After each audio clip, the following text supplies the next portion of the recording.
अस्सलाम वालेकुम friends, welcome back to top smarties drama serial Mayri. जब से एनी आमना से शॉपिंग मॉल में मिलकर आई है, उसका हुलिया देखकर, उसका स्टाइल देखकर अब बहुत ही इनसिक्योर हो गई कि अब तो वो फाहिर पर और भी गुस्सा करने लगी और भी उदास हो गई। मैं जानती हूँ आमना की वजह से बाहर जा रहे हो ना, वो यहाँ पर वेकेशन पर आई है, वो भी बाहर चली जाएगी, तुम भी चले जाओगे। मैं और अनाया तो यहाँ पर अकेले रह गए, हमारे बारे में कुछ नहीं सोचा क्या? तो यहाँ पर फाहिर भी अब उस पर भड़कने लगा, उससे बेजारी शो करने लगा। तुम्हें वाकई ऐसा लगता है कि मैं आमना की वजह से जा रहा हूँ? तो एनी कहने लगी, बिल्कुल मुझे ऐसा ही लगता है, क्योंकि तुम्हारी आए दिन की मुलाकातें और उसके साथ बेतकल्फी और फिर हमारी रोज रोज की बढ़ती हुई लड़ाइयाँ इस बात का सबूत हैं कि तुम उसको अभी भी नहीं भूल पाए।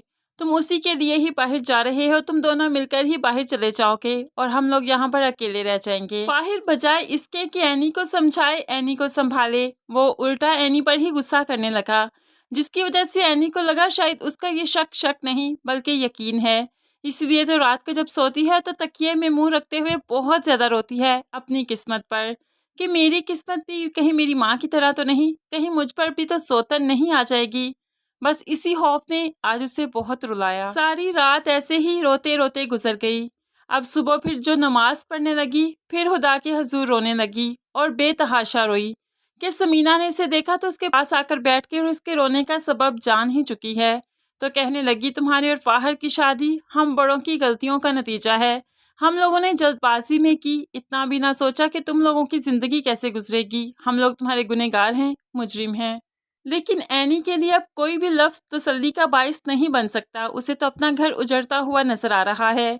शायद यही होगा कम उम्र की शादी का नतीजा, क्योंकि फ्यूचर मैगजीन के इंटरव्यू में मिसब नकवी ने बताया था कि वो कम उम्र की शादी के खिलाफ हैं और इस ड्रामे का वो हैप्पी एंड नहीं चाहते, वरना लोग कम उम्र की शादी से इंस्पायर होने लगेंगे। सो एनी और फाहिर के रिश्ते का अच्छा एंड हमें नजर नहीं आता, लेकिन आप इस बारे में कैसे सोचते हैं? एंड अच्छा होगा या नहीं? जरूर आप भी अपनी प्रेडिक्शन का इजहार नीचे कमेंट्स में कीजिएगा। दूसरी तरफ हम देखें तो बच्चे के जाया होने के बाद रहीला बिल्कुल पागल हो चुकी है, जो कि अकरम साहिब को तो नहीं पता। वो फोन करते हैं तो रहीला ठीक से बात नहीं करती, क्योंकि वो अपने हवासों में ही नहीं। लेकिन फिर भी अकरम साहिब उसे धमकाते हुए कहने लगे, तुम मुझसे ठीक तरह से बात करो या ना करो, तुम्हारे सारे राज तो मैं सबको बता ही दूंगा। तुम्हारा बहुत कम वक्त रह गया है इस घर में। रहीला बहुत खौफजदा हो जाती है, मारे खौफ के चीखने चिल्लाने लगती है, जिस पर हबीब और आशा जल्दी से भागते हुए इसके पास आते हैं और इसे संभालते हैं। लेकिन रहीला अब समझने वाली नहीं, क्योंकि खौफ उसके दिमाग में बैठ चुका है। एक के बाद दूसरा हादसा उसकी जिंदगी में होता ही जा रहा है। आज रात को जो सोई तो चीखें मारती मारती उठ गई, जैसे कि उसकी सास उसके ख्वाब में आ गई हो। तो वो चीखने लगी, उठकर हबीब को कहने लगी, अम्मी के पास मैं गई थी, उन्हें दवाई की जरूरत थी, लेकिन मैंने दवाई नहीं दी, मैंने पीछे कर दी थी, इसमें मेरा क्या कसूर है? मर तो वो पहले ही रही थी, मैंने उन्हें नहीं मारा, मैंने तो सिर्फ उनसे दवाई छीनी थी। हबीब के कानों में जब ये आवाजें पड़ी कि उसकी माँ की मौत की जिम्मेदार राहिला है, तो वो तो गुस्से से लाल पीला होने लगा कि चीजें उठाकर अब फेंकने लगा। तुमने मेरी माँ को मारा, तुम मेरी माँ की कातिल हो, मेरी माँ की मौत की जिम्मेदार हो। मैं भला तुम्हारे साथ कैसे रह सकता हूँ? चीजें उठा उठा कर फेंकता रहा और रहीला खौफजदा हो गई। नहीं, मैंने नहीं मारा, मैंने तो सिर्फ दवाई पीछे की थी।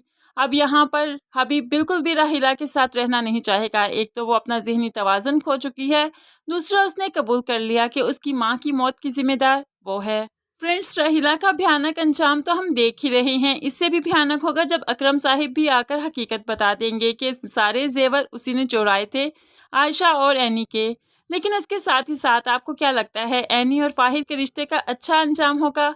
क्या डायरेक्टर मिसब नकवी ने जो कहा कि वो कम उम्र की शादी के खिलाफ है, तो क्या वो इस ड्रामे का, इस कपल का अच्छा एंड करेंगे या नहीं? आप इस बारे में कैसे सोचते हैं जरूर कमेंट्स में बताइएगा। मजीद वीडियोस के लिए चैनल को सब्सक्राइब करके साथ बेल नोटिफिकेशन जरूर प्रेस कीजिए, ताकि आने वाली हर वीडियो बहुत आसानी से देख सकें। दुआओं में याद रखिएगा, अपना बहुत सारा ख्याल रखिएगा। नई वीडियो तक के लिए अल्लाह हाफिज।